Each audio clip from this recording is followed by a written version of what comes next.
আসসালামু আলাইকুম। আমি এখন যে জায়গাটার মধ্যে আছি, এই যে দেখুন, এই জায়গাটায় একদম নীরব জায়গা। এই জায়গা দিয়ে মানে প্রতি 10 মিনিটে 15 মিনিটেও কোনো মানুষজন এখান দিয়ে আসা যাওয়া করে না। এই যে দেখছেন, এখান দিয়ে একটা ঘন জঙ্গল, দেখছেন একদম ঘন জঙ্গল, কোনো ঘর বাড়ি টার বাড়ি কোনো কিছু নেই, কিন্তু মাঝখান দিয়ে একটা রাস্তা গেছে।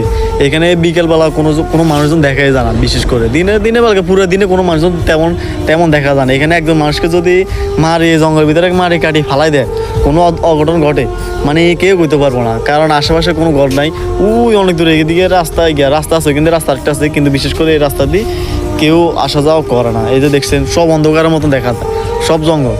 এই মানে 10-15 মিনিট পর একটা ভ্যান গাড়ি আসা যাওয়া করে, কোনো একজন মানুষজন যায়, কিন্তু তেমন দেখা যায় না এখান থেকে। তো অনেক ভালো লাগলো এখান থেকে, অনেকদিন পর আসলাম এই জায়গার মধ্যে।